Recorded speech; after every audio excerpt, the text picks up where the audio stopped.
Seusai dilarang bela timnas Indonesia di Piala AFF 2022, Sandy Walsh turun 90 menit di Liga Belgia tapi cuma main imbang. Seusai dilarang membela timnas Indonesia di Piala AFF 2022, Sandy Walsh beraksi di Liga Belgia. Bek berusia 27 tahun itu bermain untuk KV Mechelen. Sandy Walsh turun sebagai starter dan tampil selama 90 menit ketika KV Mechelen menghadapi ke Cercle Brugge dalam pekan ke-18 Fourth Division A atau kasta teratas Liga Belgia pada Sabtu 24 Desember 2022. Namun Sandy Walsh tidak mampu membawa KV Mechelen meraih kemenangan. Tim berjulukan The Kickers itu diimbangi Cercle Brugge 1-1 di Avas Stadion Achter de Kaiser. Hasil ini membuat KV Mechelen turun ke peringkat 14 dengan 19 poin dari 18 pertandingan. Sandy Walsh dan kawan-kawan mencatatkan 5 kemenangan, 4 kali seri, dan 9 kali kalah. Sandy Walsh total telah bermain 20 kali untuk KV Mechelen di Liga Belgia maupun Piala Belgia. Pemain yang baru dinaturalisasi Indonesia itu membuat 2 gol dan 2 assist. Sebelumnya, Sandy Walsh gagal membela timnas Indonesia di Piala AFF 2022. Pemain kelahiran Brussels, Belgia itu tidak diizinkan KV Mechelen. Itu tidak termasuk dalam kalender resmi FIFA. Oleh karena itu, KV Mechelen tidak memiliki kewajiban untuk melepas Sandy Walsh, ujar pelatih KV Mechelen. Sandy Walsh sempat mengikuti pemusatan latihan timnas Indonesia untuk Piala AFF 2022 di Bali pada akhir November 2022. Namun ia dipanggil pulang KV Mechelen pada awal Desember tahun ini. Kami sebelumnya sudah mengizinkan dia pergi ke Indonesia untuk mengikuti latihan. Ketika itu kami sedang berada di Spanyol untuk melakukan pemusatan latihan juga. Cuma itu yang bisa saya izinkan, tegas Steve Defer.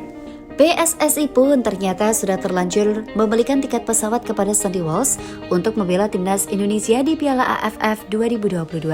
Namun, ia tidak dilepaskan oleh KV Mechelen. Artinya, kami serius untuk betul-betul menginginkan Sandy Walsh untuk bisa bermain bagi timnas Indonesia, ujar Ketua PSSI Muhammad Iriawan. Awalnya pelatih Sandy Walsh di klub sudah memberikan Sandy. Tiba-tiba menjelang turnamen, dia tidak jadi diberikan. Alasannya kami tidak tahu kenapa. Sandy Walsh akhirnya buka suara perkara situasinya. Ia dilema, tapi tahu bahwa KV Mechelen dalam kondisi yang agak riskan saat ini. Selain itu, Liga Belgia dan Piala AFF 2022 juga bentrok. Halo semuanya, saya tahu banyak dari kalian yang kecewa dan bingung kenapa saya tidak masuk ke skuad timnas Indonesia untuk Piala AFF. Buka Sandy Walsh lewat video yang diunggah di akun Instagramnya. Untuk itu saya ingin menjelaskan situasinya. Yang pertama, saya juga kecewa seperti yang kalian semua rasakan. Katanya, semua orang tahu saya butuh 6-7 tahun perjalanan untuk bisa menjadi WNI.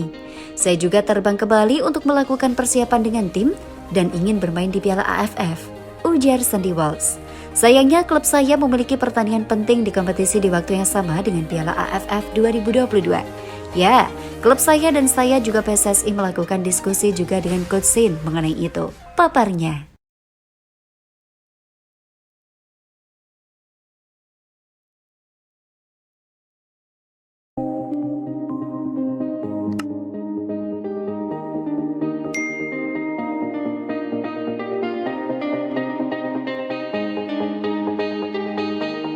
PSIS Semarang dikabarkan datangkan Sean Pieterham di putaran kedua. Ini kata CEO Yoyo Sukawi. PSIS Semarang wajib berbenah di putaran kedua Liga 1 2022. Kondisi jeblok di beberapa lini membuat PSIS Semarang finish di posisi 11 klasemen hingga putaran pertama Liga 1 2022-2023 selesai. Sosok Sean Pieterham pernah disebut masuk dalam skema permainan PSIS Semarang. Ketertarikan pemain keturunan Semarang ini tak mustahil Sean Pieterham bergabung ke PSIS di putaran kedua. Manajemen PSIS Semarang sempat menyatakan ketertarikan dengan Pieterham untuk bergabung dengan PSIS Semarang. Jika benar, Pieterham bisa mendukung permainan Taisy Merukawa dan Carlos Fortes. Pieterham juga bisa membuat pertahanan Maher Jenar lebih solid. CEO PSIS Semarang Yoyo Sukawi punya niat merekrut pemain naturalisasi Sean Pieterham. Hal itu diungkapkan saat rapat dengar pendapat bersama PSSI dan Kemenpora di Komisi 10 DPR RI Jakarta Selasa, 8 November 2022. Anggota Komisi 10 DPR RI juga pemilik klub PSIS Semarang, Yoyo Sukawi turut menyetujui agar proses naturalisasi Sean Pieterham bisa terus dilanjutkan. Saya sangat mendukung. Nampaknya pilihan tim pelatih tidak salah. Ini memenuhi banyak kriteria, teknik yang bagus, umur muda, wajahnya ganteng juga.